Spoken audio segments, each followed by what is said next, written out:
Sejam muito bem-vindos a mais um episódio do Muito Mais Consciência Podcast. E na série Saúde, nós vamos falar de saúde mental. Como está a sua saúde mental? Você nem pensa sobre isso? Nunca parou para pensar sobre isso? Para falar de saúde mental, eu trouxe aqui uma pessoa especial. Tenho a honra de receber jornalista, escritora, idealizadora do movimento Produtividade Sustentável, criadora de conteúdo que trabalha a saúde mental. Isabela Camargo, muito bem-vinda. Fará, muito obrigada. Obrigada por comparecer aqui. E eu queria te dar mais um título, se você me permitir. Onça, né? Que vocês viram que eu adoro um animal print. Uma ativista do movimento de saúde mental. É assim que eu olho para você. É uma ativista. Eu acho que o que você faz é um trabalho belíssimo, né? Eu acho que nós nos encontramos por um acaso, eu não sabia que você estava naquele evento. E quando a gente começou a conversar, veio uma conexão e eu chorei naquele dia. Falou com uma dor que eu senti. E você sabe porque você também sentiu a mesma dor, né? Então, antes de mais nada, meu muito obrigado por estar aqui, por trazer um pouco da sua história, para que as pessoas também entendam, né? Eu acho que tem muito mais pessoas que sofreram um burnout do que os números e as estatísticas mostram, né? Então, obrigado pela sua presença. Fará, eu fico feliz com esse encontro. Nós nos encontramos na Virada da Felicidade, Sim. promovido pela Chiles. Foi um evento lindo. Muitas trocas aconteceram. Você se aproximou de mim da maneira que eu mais fico feliz. Não é nem a que eu mais gosto, é a que eu mais fico feliz. Gostar, eu gosto de todas as aproximações, porque quando o ouvido está pronto, a mensagem chega, né? Sim. E você chegou me dizendo que já estava na fase do autoconhecimento, que já estava entendendo muitos processos, não estava só culpando fora. Sim. Evidente que fora, o que acontece fora tem um grande impacto com o que acontece dentro. Mas quanto mais você se organiza dentro, menos você se deixa impactar pelo que acontece fora. E ao mesmo tempo em que a Fará chegou para mim, emocionada, umas 9 pessoas também chegaram, estou falando de 1 para 9, tá? Que chegam ainda chorando, mas muito aflitas porque estão doentes, perdidas e acreditam que aquele lugar que as adoeceu é o lugar que elas vão continuar. É como se eu estivesse dizendo assim, eu fico feliz quando as pessoas me dizem, eu pedi demissão. Porque é muito melhor você pedir demissão com saúde do que ter que procurar emprego sem saúde. É verdade. Isso faz toda a diferença, né? Eu tive um start e a tempo eu consegui sair. E esse processo de cura é um processo muito longo. Um pouco da sua história, Isabela. Vamos lá. Vamos. Você escreveu um livro incrível, Dá um Tempo. Eu li esse livro. E ele traz um paralelo. Como é que a gente tem tanta tecnologia, tanta facilidade, onde nós deveríamos ter muito mais tempo para viver uma vida mais plena, com saúde. E, na verdade, acabamos ficando refém do tempo. Né? Não temos tempo. O trabalho nos rouba, tudo nos rouba, né? Me fala um pouquinho do teu momento, quando você chega nessa reflexão. Você tinha uma vida louca como jornalista. Em que momento você se deu conta? Foi só momento burnout? Tá, vamos lá. Primeiro que nós estamos abrindo a porta para os ladrões de tempo. Sim. Nós é que estamos abrindo a porta. Nossa. Né? Já vou dizer para você que não, ao final dessa gravação você vai entender que não vai dar para culpar mais o tempo, nem o café, nem a lactose, nem o chefe psicopata. Enfim, tudo isso, como eu disse, está ao nosso redor. Em 2017, eu trabalhava na TV Globo e eu fazia previsão do tempo. Sim. Além de outras funções. E muitas pessoas faziam piada sobre o tempo parecer passar mais rápido. Então, era uma brincadeira do tempo meteorológico com o tempo cronológico. Em 2017, Fará, eu já estava muito doente. Eu só ainda não tinha tido o diagnóstico, eu só não tinha tido ainda o episódio que daria o burnout.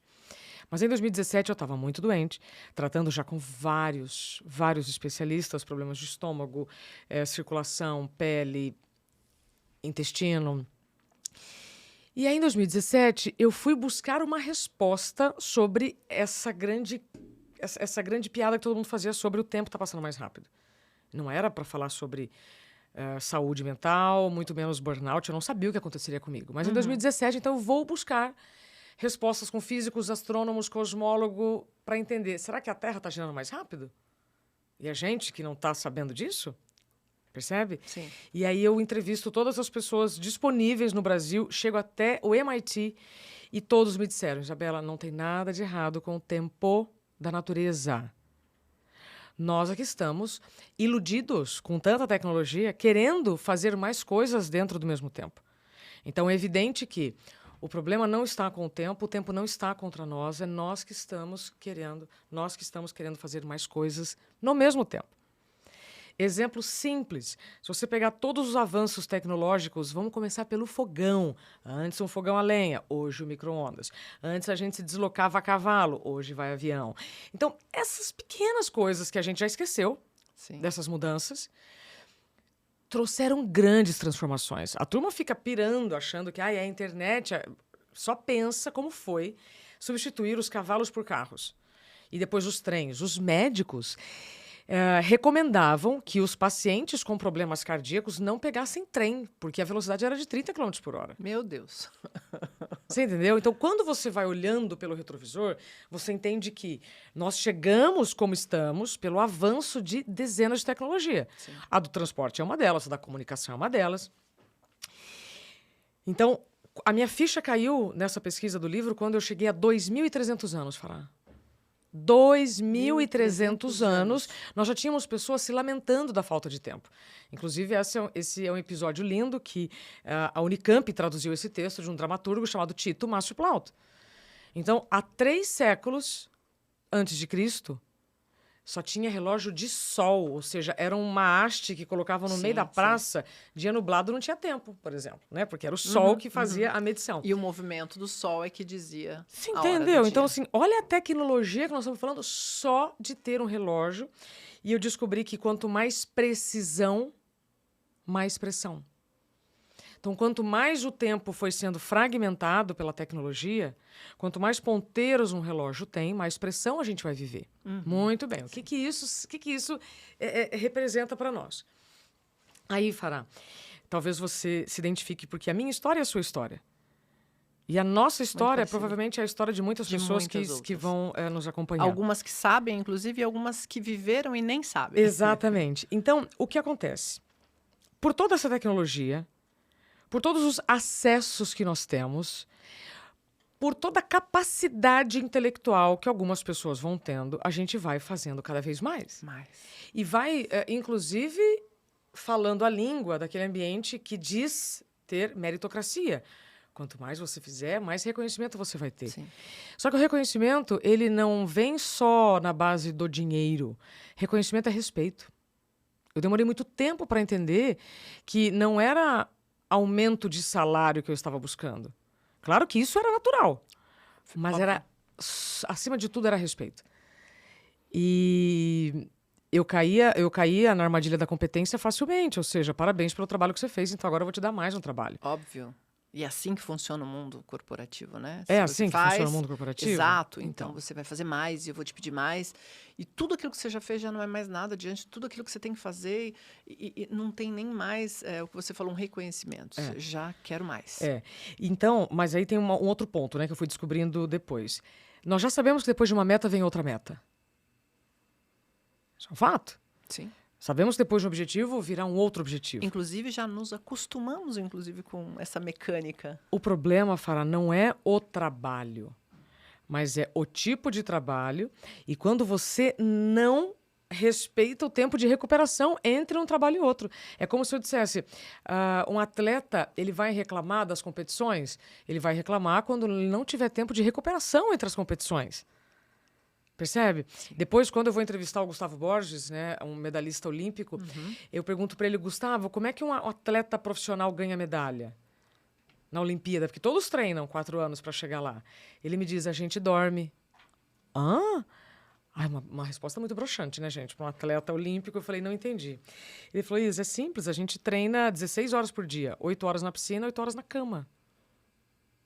Não sabia, eu preciso de recuperação para dar conta daquilo que eu me comprometi.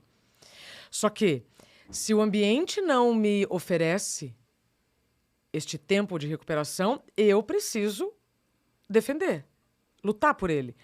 Isabela, mas você vai ter que lutar pelo seu tempo de descanso? Então, neste mundo em que a velocidade é sinônimo de progresso, em que quem faz mais com menos ganha medalha, chega um momento em que isso fica insustentável. Fica.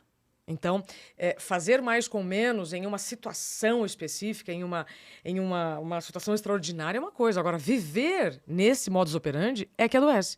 Sim. Então, o problema não é o trabalho, mas é a falta de recuperação do seu trabalho. Sim.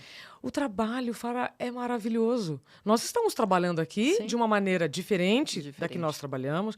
Nós estamos oferecendo um produto, um conteúdo diferente do que nós já fizemos. Isso também é trabalho. Também. Isso também cansa. Não é este o problema. A questão é quando você precisa descansar e aí você não pode. Você não tem a permissão de descansar. Essa permissão, às vezes, ela é imposta e, às vezes, é você também que se coloca no lugar de não poder descansar. Sim. Eu vim de uma família, por exemplo, que quanto mais eu trabalhasse, melhor. Mas isso eu não estou falando que está errado. Não, eles viveram nesse modelo em que a tecnologia ela tinha um gradiente até ali. Sim. Agora nós estamos vendo um outro contexto. Então, quando nós falamos a internet é a culpada, né, da nossa sobrecarga, é a mesma coisa que eu atribuir o meu excesso de peso ao supermercado. Eu vou brigar, então, que meu excesso de peso é culpa do a supermercado. culpa do supermercado? Não. Não. Isso, inclusive, quem me falou foi o Fábio Coelho, presidente do Google. Ele fala no livro, ele fala, Isa, nós vivemos momentos de grande escassez alimentar, depois nós tivemos revolução agrícola, industrial, comercial, etc. Tá. E hoje você tem movimentos de veganismo, vegetarianismo, ou seja, na contramão do excesso. Exato. Com a tecnologia vai ser a mesma coisa. Nós já tivemos muita escassez de conteúdo. Agora, não é porque a gente tem todo esse conteúdo que nós vamos consumir o tempo inteiro. Então, veja, a privação de sono, Fará, já foi usada como técnica de tortura. Então, não dormir bem, não dormir o suficiente, não é normal. E a gente vai, dependendo da nossa idade, 30 e poucos anos, numa empresa que, você, né, tá ali, meritocracia, fazendo metas e tal, você fala, opa, depois eu durmo, depois eu descanso, depois eu me cuido. Até que as férias não chegam. E aí você vai culpar quem? Então, cuidado também com a criminalização da vítima, porque depois, né, do diagnóstico da síndrome de burnout, tudo que aconteceu comigo, né, eu volto, então, da minha licença médica, eu sou demitida no mesmo dia. E aí foi uma grande jornada de reforma íntima, compreensão do todo. Poxa, eu via todos os sinais, né? Quando eu já estava escrevendo esse livro, eu já estava vendo todos os sinais do assunto. Era como se Deus, e eu vou pedir permissão para falar, porque eu acredito em Deus. Eu também acredito, né? E Dê aí, o nome que quiser. É como se eu precisasse viver tudo que eu vivi para falar hoje o que eu falo. Sentir tudo isso, processar tudo isso. Se eu tivesse só feito uma pesquisa sobre as percepções do tempo, provavelmente eu não estaria aqui. E eu acho que o lugar de fala de quem vive é um lugar diferente. É um lugar da dor. E essa dor transforma, né? Em que momento você começa, depois do seu livro, depois de tudo que você viveu, você começa um ativismo, você começa a levar a consciência para as pessoas. Quando você falou, você é ativista da saúde mental. Então, primeiro a gente tem que aceitou o título? Explicar o que é ativista. Ser ativista não é ser sedentário. E eu vou dar um exemplo. Eu gostei, tá? Se você levar no sentido literal do que é ser um ativista. Ativista é ativar, se movimentar para. Eu estou me movimentando para a educação da saúde mental. Mas eu sou comunicadora. Eu não sou psicóloga, nem neurologista, nem psiquiatra. Eu tenho uma rede de psiquiatras e neurologistas, uma fonte, assim, um grupo de fontes incontestáveis. Eu não vou falar no lugar de um médico, mas eu vou falar no lugar de uma especialista em comunicação que viveu uma situação repleta de preconceito. E eu estou muito convencida, Fará, nesses últimos 6 anos, que o grande problema da saúde mental está na comunicação.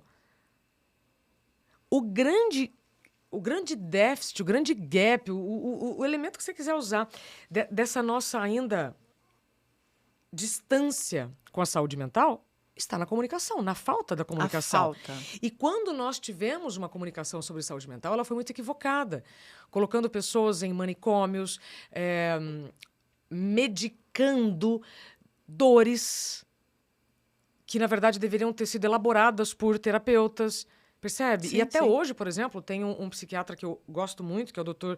Pablo Vinícius, e ele é autor do livro Anti-Tarja Preta.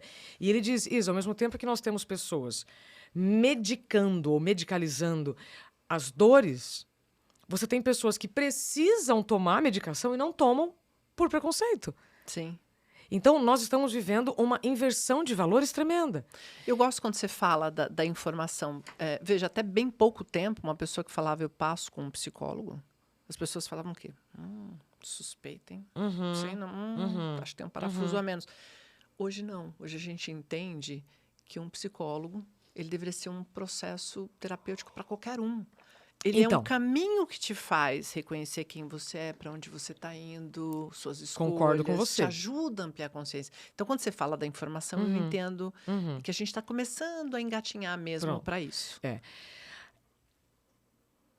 É isso. Então, como eu, Isabela, especialista em comunicação, vou contribuir em um contexto em que eu adoeci por falta de informação? Vou ajudar aqueles que querem me ouvir. E pode ser que você quer me ouvir, mas alguma pessoa não quer me ouvir porque ainda não está preparado para a conversa. Isso também é importante. É Né? o time de cada um, o momento de cada um. Eu tenho um insight que diz, quando o ouvido está pronto, a mensagem chega. Tem ambientes em que eu entro que me estendem o tapete vermelho. E aí eu tô lá, nem a pessoa se deu conta do que eu ia falar. Tudo bem. Se naquele momento ela ainda não compreendeu, recentemente vivi uma experiência como essa num grupo interessante de produtores rurais, inclusive, que é minha origem. É minha origem. Comecei a falar sobre a minha origem, eu cresci na roça, eu cresci vendo minha família perdendo tudo por falta de previsão do tempo, colheu na hora errada, ou seja, eu vivi, eu sei do que eu tô falando. Sim. Todo mundo tava super uau. Aí quando eu comecei a falar sobre saúde mental, ainda é então, assunto... tudo bem, não tem problema. A comunicação é levar luz na escuridão. Perfeito. Como Gutenberg já disse lá atrás, quando a prensa começou... Eu falo isso no livro, inclusive. Quando a prensa começou a disseminar informação. A informação antes era restrita a poucas pessoas. Então, agora eu estou fazendo o que eu posso. Eu não inventei a roda. Né? O movimento da produtividade sustentável, eu só junto duas palavras, inclusive. Porque se nós queremos um mundo sustentável, eu não posso viver de forma insustentável. Sim. Tá? Então, eu entendo e me coloco nessa posição de compreender todos os lados. Então, eu entendo a resistência de um líder que ainda age como psicopata. Eu entendo a resistência de um grupo, por exemplo, de RH que se sente muito pressionado porque também tem que atender pressão para todos os lados. Eu entendo tudo isso.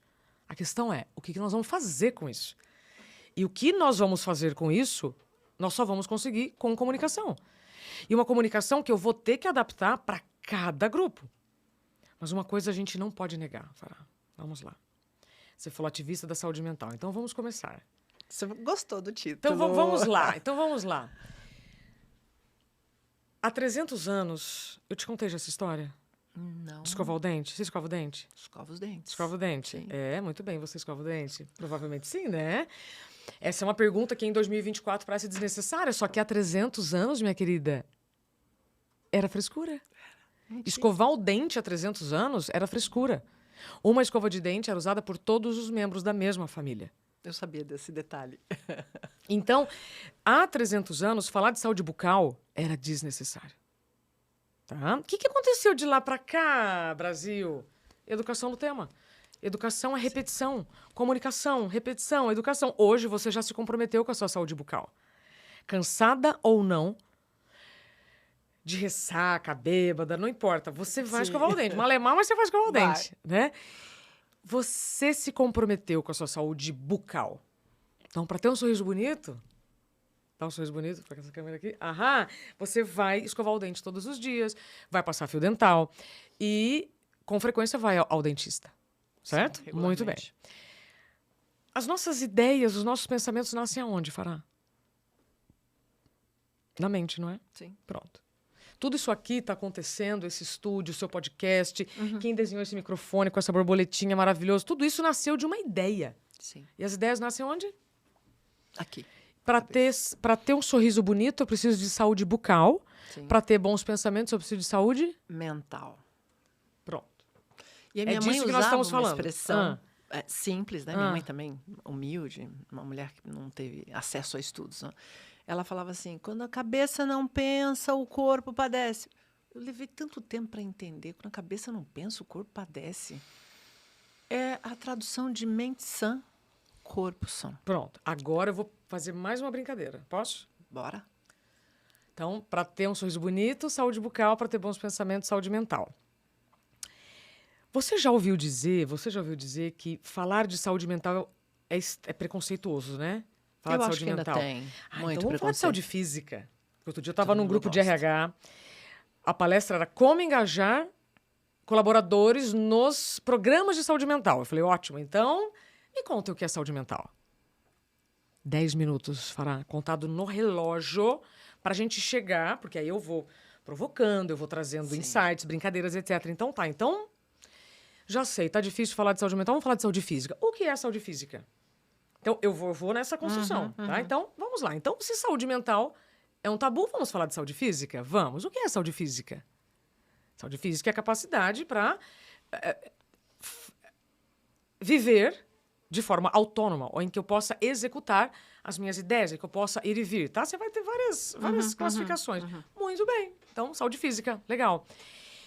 Se os pensamentos nascem na mente, a mente está aqui no cérebro, tá? O corpo físico começa do queixo para baixo ou da cabeça para baixo? Em tese, o corpo físico é da cabeça para baixo. Da cabeça para baixo. É tá ali que ele começa. Então, se eu estou falando de saúde física, eu já estou falando de saúde mental.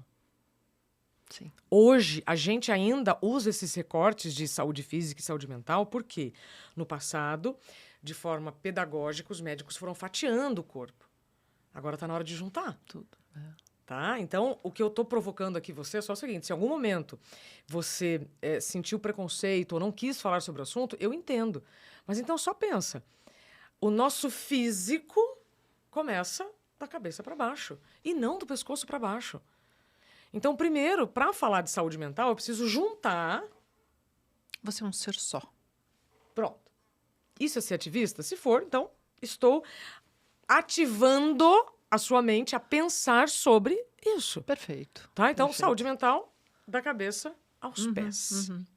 Isabela, uma outra pergunta, né? Você também é uma pesquisadora de burnout, né? É uma das, entre tantas outras coisas que você faz. Viveu isso, se interessou, se dedicou e é uma pesquisadora.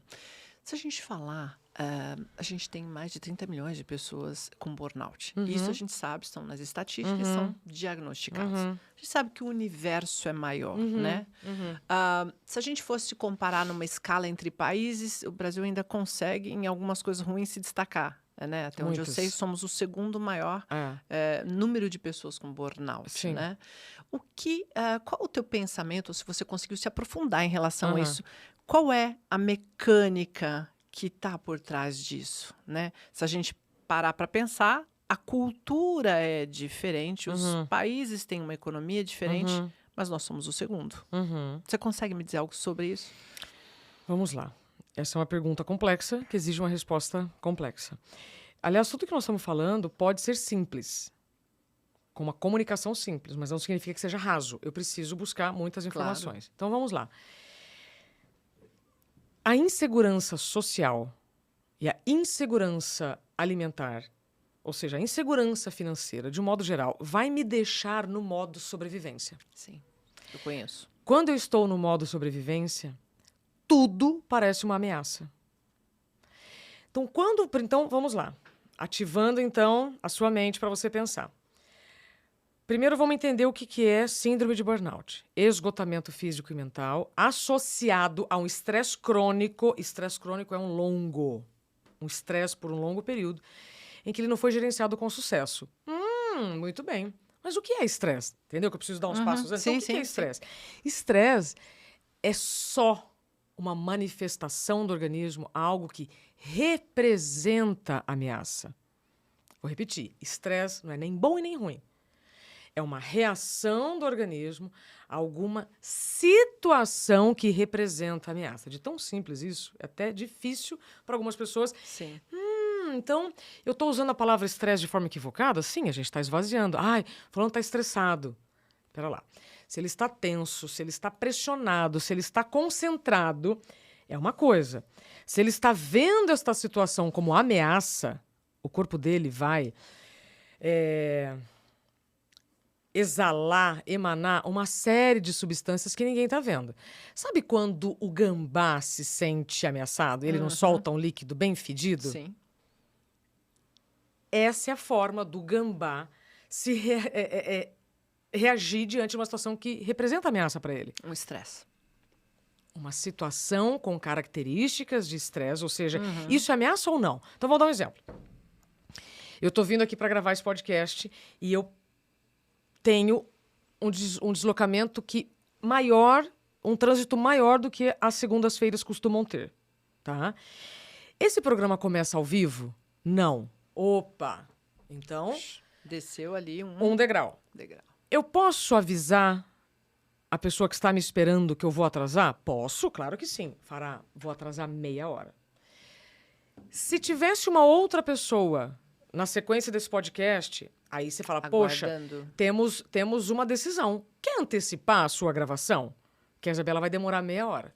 Você entende que a gente tem elementos para nos adaptarmos a imprevistos. Sim. A questão é quando a gente reage a ferro e fogo a qualquer situação. Ah, mas e se fosse ao vivo? E se... Bom, aí são outros contextos que nós teríamos que ter se programado diferente. Você entende o que eu quero dizer? Sim, Quando a sim. gente não tem todas as informações, é muito fácil você reagir, né? Ou eu vou lutar ou eu vou fugir. E nós já estamos descobrindo, inclusive, eu digo, os neurocientistas e todos os médicos, né, que ajudam a contribuir com a saúde mental, que existe um micro, eu não sei se é nanotempo que eu posso chamar um micro, mas entre o cérebro antigo e o cérebro novo, são milésimos de segundo que você pode pensar, sabia? Você não precisa reagir. Você pode pensar.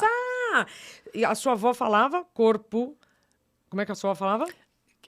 Quando a cabeça não pensa, o corpo padece. Padecer é sofrer. A cabeça não pensa, o corpo sofre. Provavelmente a sua avó também falava, minha filha, conta até 10. Sim.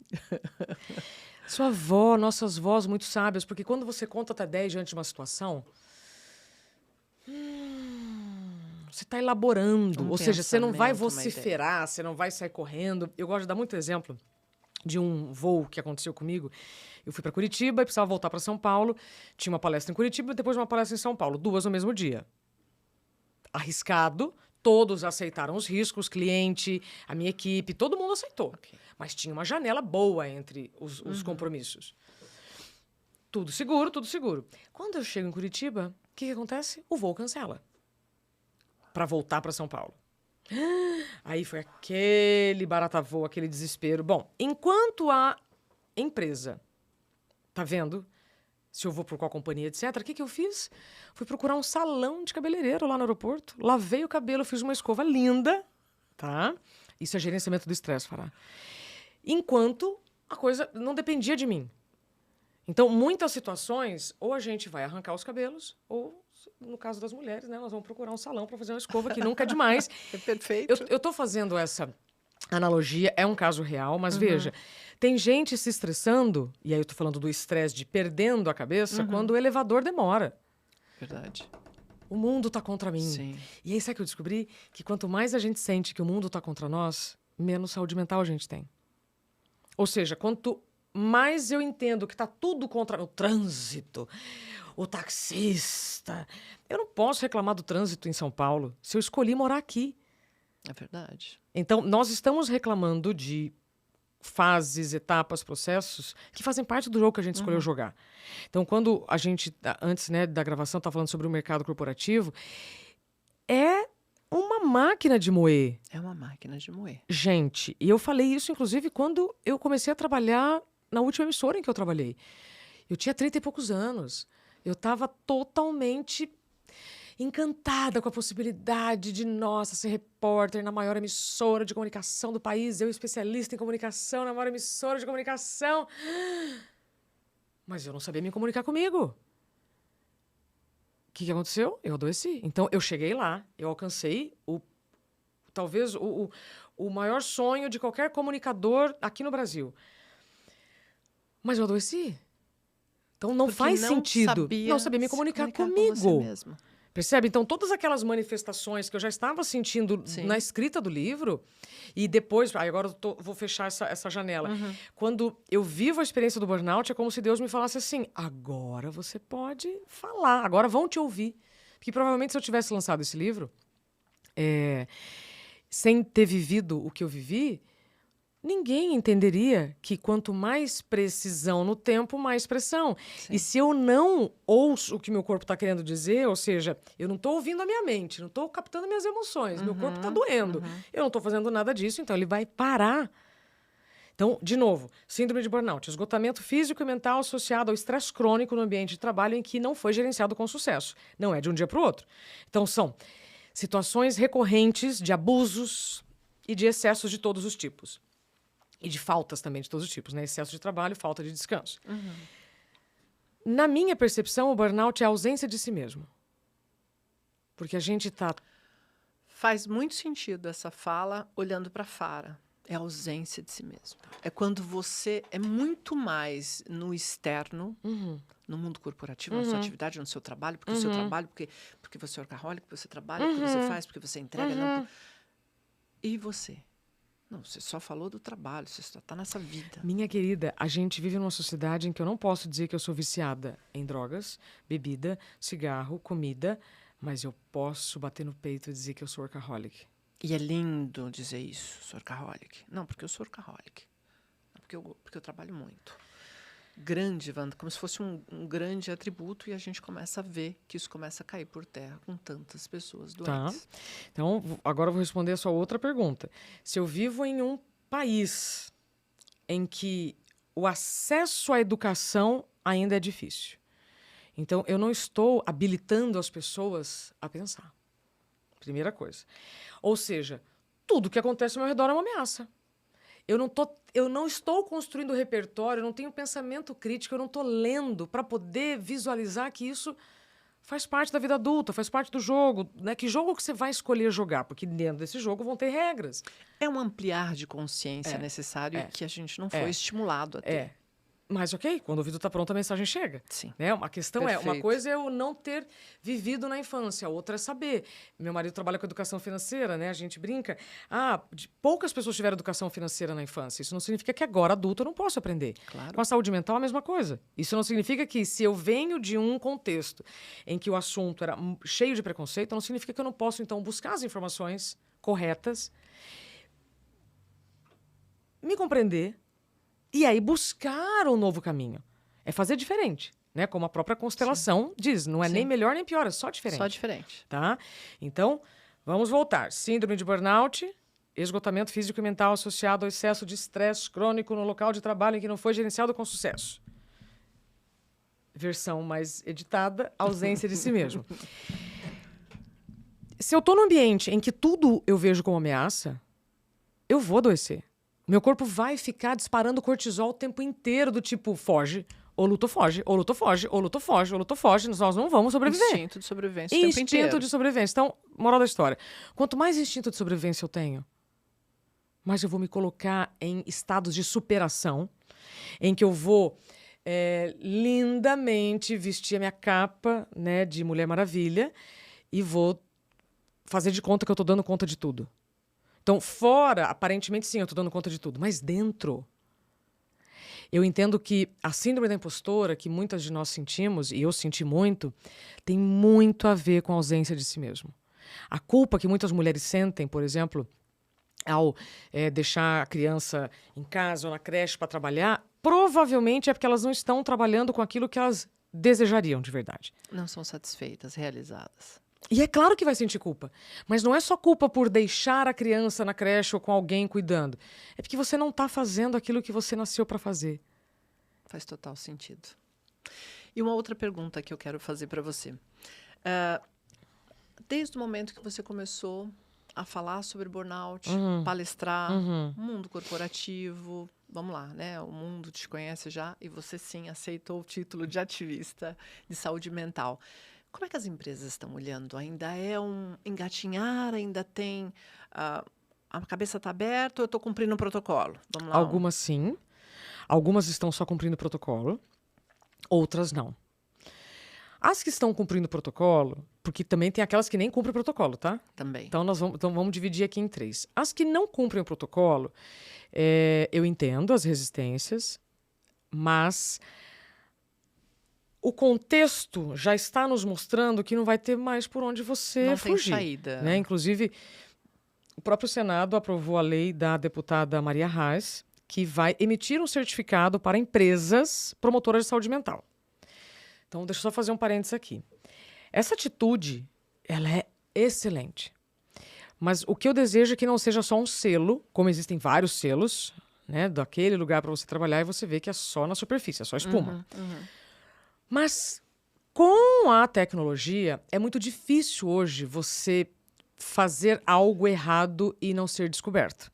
Então, para as empresas que ainda não querem falar sobre o assunto, tudo bem. Para as empresas que vão buscar, por exemplo, um certificado desse só para ficar bem na fita, cuidado, porque se você não tiver ações estruturadas, você vai afetar a reputação. Assim como você vai afetar a sua reputação se você não fizer nada. Então é melhor fazer, é melhor já se interessar pelo assunto. O que está acontecendo no Brasil e no mundo relacionado à saúde mental, especialmente no ambiente profissional.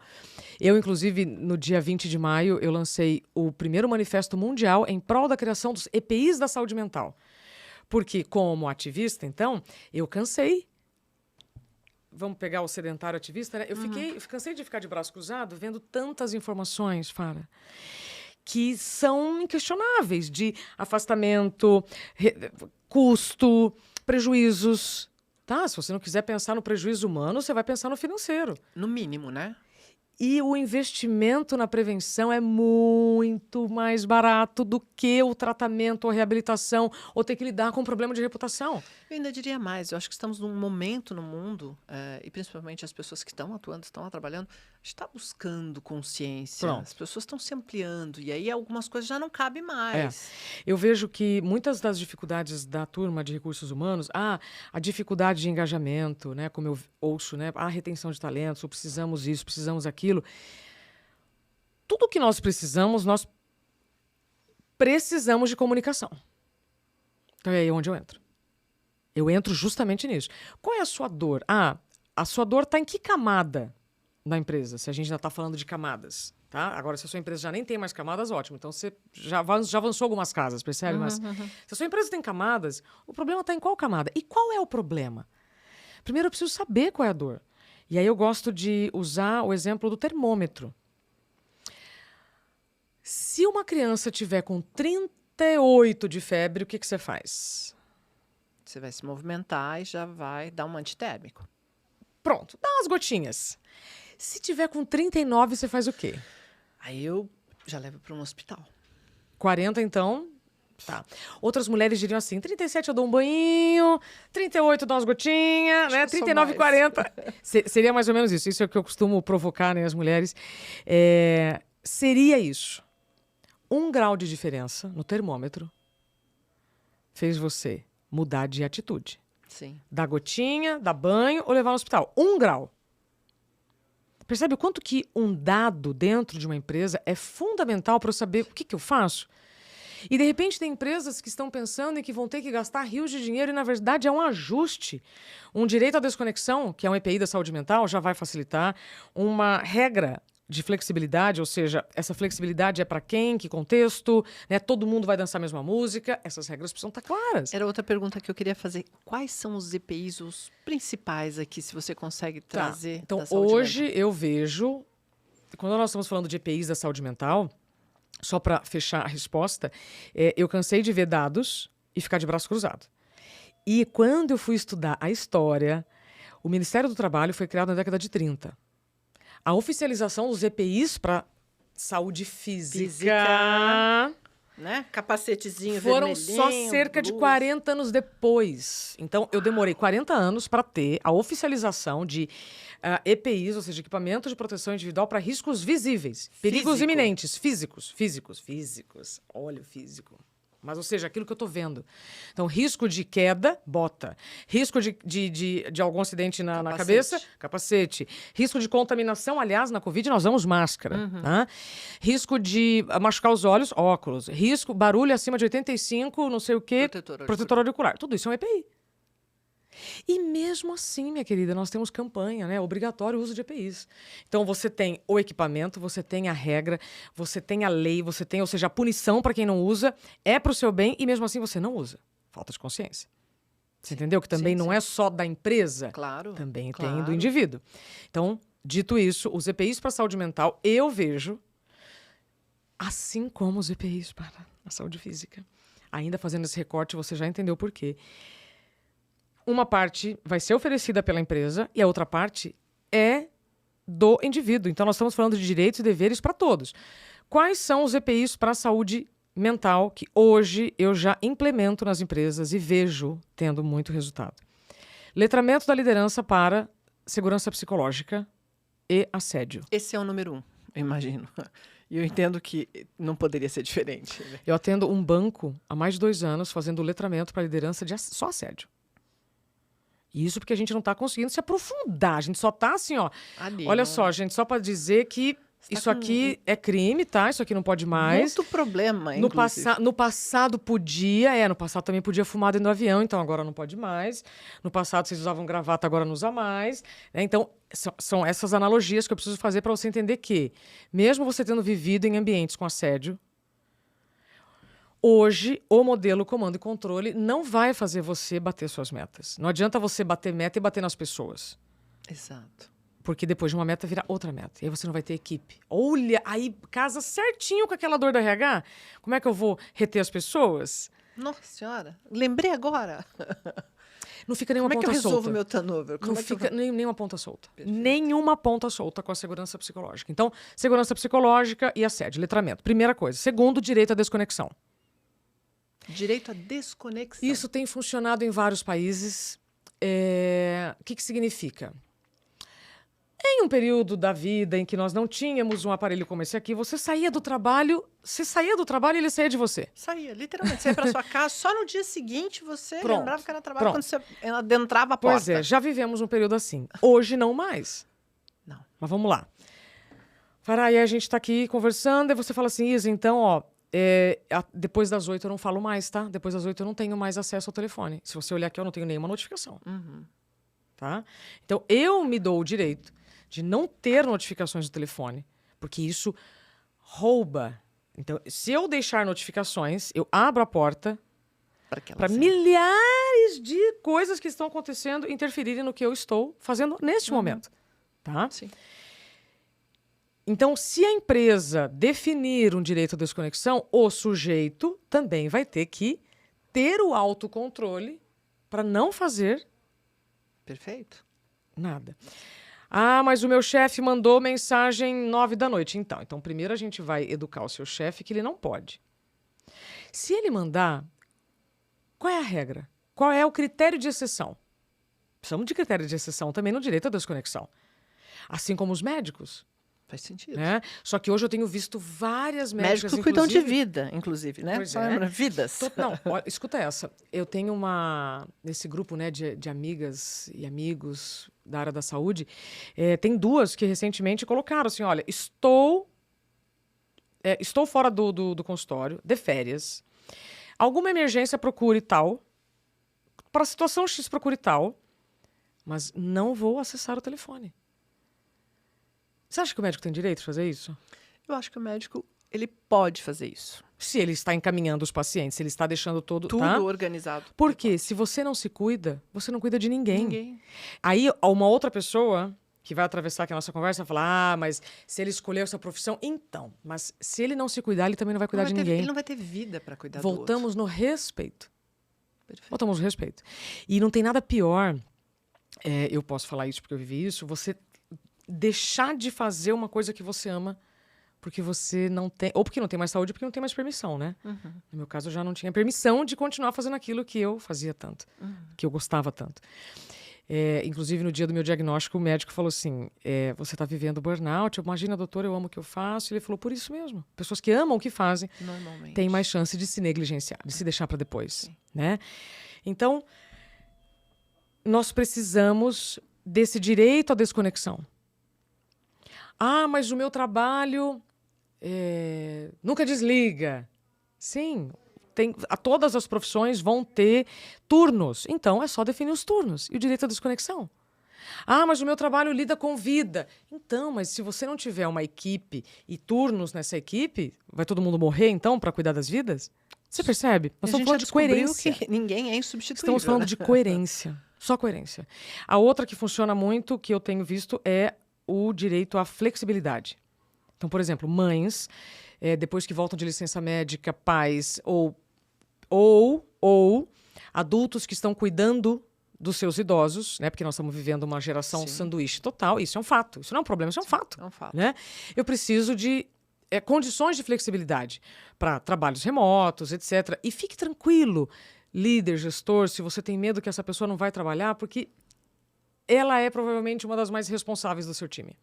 A pessoa que te pedir flexibilidade, te trouxer uma situação em que ela só precisa de um dia ou meio período off, porque ela precisa levar a mãe fazer um exame, essa pessoa está do seu lado. Isso se mostrou muito na pandemia, né? A gente está falando aqui de uma exceção para um trabalho remoto, enfim, pelos EPIs. Mas se mostrou muito na pandemia. As empresas não perderam, não deixaram de faturar, as pessoas tinham muitas já mais... voltaram atrás, né? Muitas já estão achando que não. É que acho que tem por trás um movimento aí do mercado imobiliário, né? Mas aí é só um machismo. Mas o que eu quero dizer, a gente se mostrou a possibilidade de se trabalhar de casa. Sim, 5 dias da semana, inclusive, a empresa andou e nada se perdeu. Isso é flexibilidade. E aí, por exemplo, eu vou dar um outro contexto. A mãe precisa levar a criança na escola e buscar. Meu caso. Se eu não tiver flexibilidade para ajustar os meus trabalhos, eu não consigo nem trabalhar e nem levar minha filha. Percebe? Então, essa flexibilidade que eu estou dizendo, dependendo do seu contexto e do trabalho em que você está, conversa com a sua liderança, com a sua chefia e sugira. Então, você falou, por que o brasileiro tem tanto diagnóstico da síndrome de burnout? Porque tem medo de se comunicar, tem medo de fazer pergunta, tem medo de trocar uma ideia. Opa, realmente, né? Mas se eu propor isso aqui, de repente a gente... Então, o medo da comunicação de se posicionar. Primeira coisa. Então, isso vai fazendo você perder os seus limites, se negligenciar cada vez mais. Você vai adoecendo silenciosamente, ou nem silenciosamente, porque as dores são mensageiras, né? O seu corpo está gritando pedidos de ajuda o tempo todo e você está ignorando. O corpo fala, né? O tempo inteiro. Em alguns momentos ele grita. O tempo inteiro. As dores são mensageiras, sabe? Só que o que a gente vai fazendo com essas mensagens? A gente, ao invés de buscar origem, a gente busca um anestésico, busca um remedinho aqui, um remedinho ali. Pontualmente, né? Exato. Dor de estômago, dor na coluna. Exato. Então, descobri que no burnout, invariavelmente, você está se encolhendo para caber em algum lugar. Você está se encolhendo para caber naquele lugar que você acreditou que seria muito legal. Você pode até ter tido alguns momentos muito, né, de evolução pessoal, mas não é mais para você. Por isso que eu falei no começo da nossa conversa, eu fico muito feliz quando as pessoas falam assim, Isa, eu pedi demissão, porque aquele lugar não era mais para mim. Meu Deus do céu. Luz. Bingo!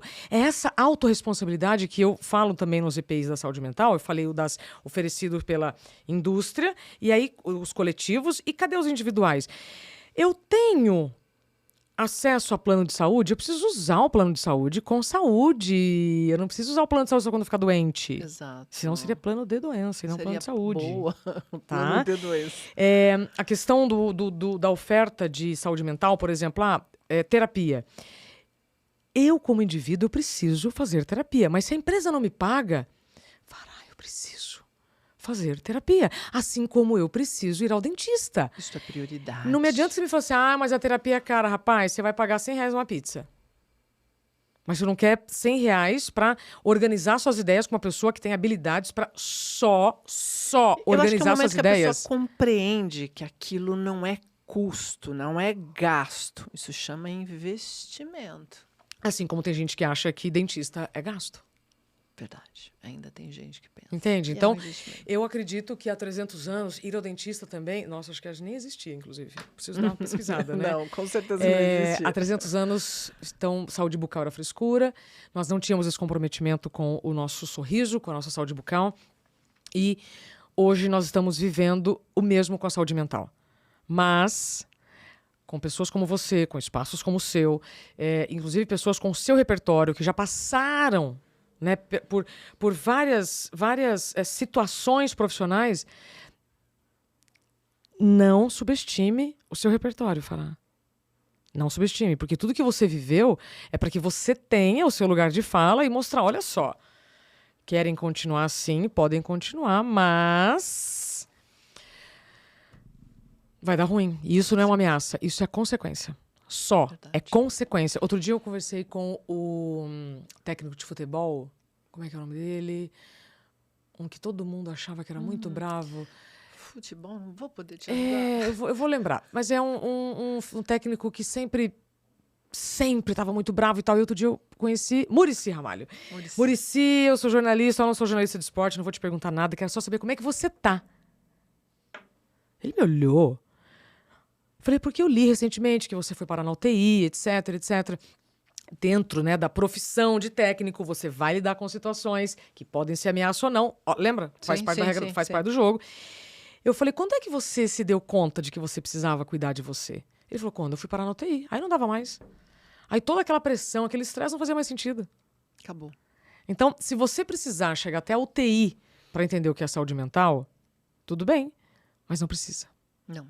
E dependendo da situação, talvez você não tenha a oportunidade de descobrir. Isso é importante, né? Eu acho que é alguma coisa que eu vi passar diante dos meus olhos e levantou uma lâmpadazinha do tipo, para, atenção.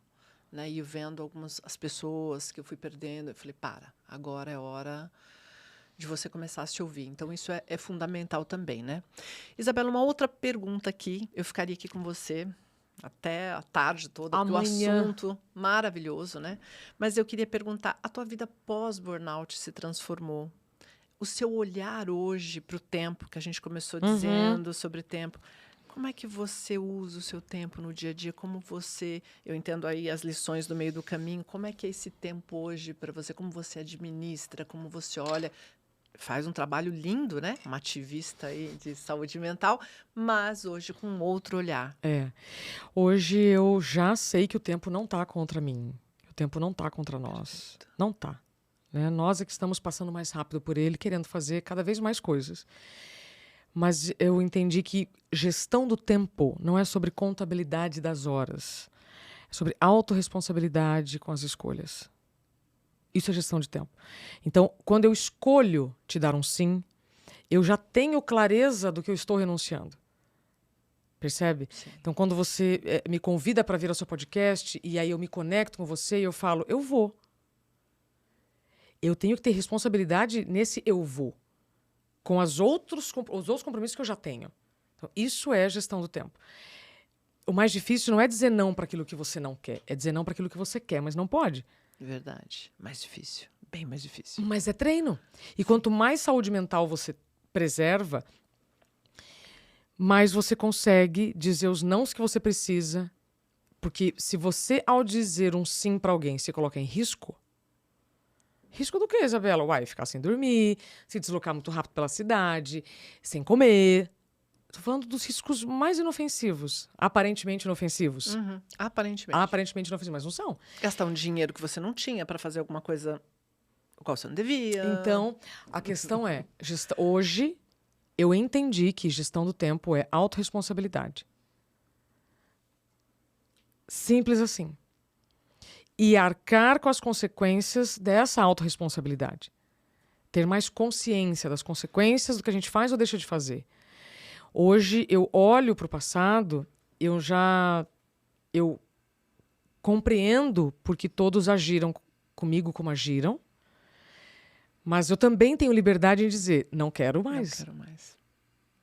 Não significa que, ao compreender, eu queira fazer parte de novo. Não, não quero mais. Então, Perfeito. essa é a grande diferença. É você perdoar o passado, se perdoar e ter liberdade para dizer: Isso acontece de um dia para o outro? Não. Porque você não teve o diagnóstico da síndrome de burnout de um dia para o outro. Uma amiga, quando eu tive o diagnóstico, ela falou assim: Isa, uns 4 anos, tá? Nossa, que pessoa lenta. Até parece que vou demorar 4 anos. Mas quando 4 anos cravaram no meu calendário, ela tinha razão. Sabe? Ela tinha razão. 4 anos na média, porque o seu corpo ele se desequilibrou de uma maneira que se tivesse sangrando, você já estaria na UTI há muito tempo. E ainda tem a particularidade de cada um, como você lida com isso no dia a dia, como você olha para isso, como o processo de cura é muito pessoal, né? Que é esse se reestabelecer, né? Você sabe que a gente falou sobre o que é estresse, o que é síndrome de burnout, agora eu preciso te dizer o que é saúde mental, quer saber? Por favor, é para isso que você está aqui. Minha querida, saúde mental é a capacidade para lidar com altos e baixos e imprevistos todos os dias. Porque a vida é isso, todos os dias. O tempo inteiro. O tempo inteiro. O tempo inteiro. Lidar com os altos e baixos, imprevistos todos os dias. Considerando a minha saúde e a saúde das pessoas. Porque um líder psicopata, ele vai lidar com altos e baixos imprevistos passando como um trator em cima de todo mundo. Então, não adianta também. Preservo a minha saúde mental e ferro com a sua. E mato todo mundo. Não. Por isso que o que nós estamos falando é direitos e deveres. Direitos, responsabilidades para todos. Ouço muitas pessoas falando: esse conflito de gerações não é conflito, é encontro. É encontro de gerações. Eu gosto mais dessa palavra porque ela faz mais sentido. Mas é um encontro. Se há conflito, vamos lá, se há conflito, é porque falta comunicação. Falta diálogo, falta paciência. Mas então eu vou ter que lidar. Então, se você fez um processo seletivo, se você entendeu que naquele sujeito há caráter, é sua responsabilidade também ajudá-lo na formação. Sim. Está implícito, inclusive, no papel da liderança. Não dá para fugir disso, né? Se você não quiser, não lidere. Perfeito. Não lidere, não se coloque como, né, um líder, porque isso faz parte do jogo. E tá tudo bem se você não está preparado para ser. Mas se você assumiu. Você sabe que com a turma do banco, né, eu sempre faço uma piada. Eu falei: nossa, então eu escolhi exatas porque eu não queria lidar com gente. Agora que eu sou um gerente de uma agência, eu tenho que lidar com números e gente. Então, vamos lá. Todos que alcançam cargos de liderança alcançam por resultados. Pelo menos a maioria, né? Sim. Alcança por resultados. Só que depois que você alcançou os resultados, você vai alcançar pessoas, porque você chegou num cargo de liderança. Então, se você não aprendeu ou não teve acesso a nenhum curso ou habilidade para gestão de pessoas, é sua responsabilidade buscar. Sim. Mas reclamar das pessoas não vai adiantar, porque nós já sabemos. Cada pessoa é um universo, uma cultura, repertório. Então, quando você tem o privilégio de chegar num cargo de liderança, lidere. Faça este movimento, seja ativista do seu time. Sabe, que aí todos crescem, inclusive o seu cargo será mantido. Sim. Tão fácil esse racional, né? Mas na prática a gente vê tanta dificuldade das pessoas conseguirem. Comunicação. Comunicação. Viu? Faz todo sentido. Comunicação. Comunicação em tudo, né? Isabela, como eu falei, a gente ficaria aqui até amanhã falando de assuntos e não ia acabar nunca. Era isso que você queria? Era exatamente isso que eu queria. Muito mais consciência. E agora eu queria muito mais consciência, que eu acho que é isso que o mundo precisa, é isso que nós precisamos, né? Esse movimento de se conhecer, esse movimento de entender o que você falou, autorresponsabilidade, até onde vai, né? O que você faz, até onde vai, o que eu permito. Peraí, stop, né? Então, acho que isso, a ideia, o projeto é esse, levar para as pessoas isso, né? Mas deixa aqui um recado para quem está nos assistindo sobre como cuidar no dia a dia, né? Entre tantas coisas que você falou. O que está escrito aí? Perfeito. Você já se incluiu na agenda de hoje? Isso. Isso é um espelhinho. É o recadinho aqui, ó. Já se incluiu na agenda hoje? O que eu descobri? Que a gente só vai dar conta da agenda se a gente se incluir nela. É verdade. É bem isso. Você tem que ser também Só vai dá conta da sua agenda quando você se inclui nela. E eu tô falando de tempo de sono, higiene pessoal, alimentação. Tudo que a gente abre mão achando que não vai trazer consequência nenhuma. A gente nem olha, né? Às vezes a alimentação você come porque é um protocolo, Ah, mas e aí não tem uma olha. coisa, tá? Ah, Isabela, então quer dizer que você dorme bem todas as noites? Sim, isso é inegociável. Isso eu descobri, tá? Com a minha reforma íntima. O meu sono é inegociável. Se eu precisar fazer um voo, se eu precisar fazer uma coisa, no dia seguinte eu já sei que eu tenho que me retirar um pouquinho da sociedade porque eu já vou ficar impaciente, vou ficar intolerante. Você entende? Ah, então quer dizer, Isabela, que você se alimenta sem telas. Faço o melhor que eu posso. Mas tem dias em que eu estou comendo e estou lendo alguma coisa que eu preciso ler. Porque eu já tinha esse modelo lá no passado, mas isso não significa que seja rotina. Entendi. Eu quero dizer que se um dia você precisar comer lá em cima da mesa, que a gente sabe que isso acontece, é uma coisa. Agora, fazer disso um modus operandi é diferente. hábito, sim. Dormir um dia menos de 6 horas vai te dar uma consequência. Agora, viver, ou seja, abrir a sua agenda para o mundo, dormindo menos de 6 horas, aí é um risco à sua saúde. Verdade. É isso. Isabela, deixa aqui os seus contatos, as suas redes, né? Isabela Camargo Real. Isabela com Z e 2 L's, Camargo Real. No Instagram, no LinkedIn. No YouTube eu tenho um podcast chamado Interioriza. Maravilhoso. E você será convidada em breve para participar, que a sua história precisa ser muito divulgada. E o livro, Dá um Tempo, Como Encontrar Limite em um Mundo Sem Limites. Agora tem o meu filho mais novo, né? Que é o Manifesto em prol dos EPIs da saúde mental. É só entrar episdasaudemental.com.br, episdasaudemental.com.br. Lá eu explico por que eu comecei esse movimento. Não tem partido, não tem cor, não tem lado, não tem nada. Tem só uma vontade genuína de cruzar dados para que a gente avance nos EPIs, assim como os da saúde física foram defendidos. Agora está na hora da gente defender os da saúde mental também. Com certeza. Assunto muito importante. Obrigada, minha querida. Obrigada mais uma vez. Até prazer breve. te receber. Então, fica aqui as dicas da Isa. Importante você olhar para a sua saúde mental, né? Importante você ter autorresponsabilidade no dia a dia. O que é bom para você, o que faz bem, o que te faz mal. Você é o único responsável pela sua própria vida. E para isso você precisa de muito mais consciência. Vem comigo no próximo episódio.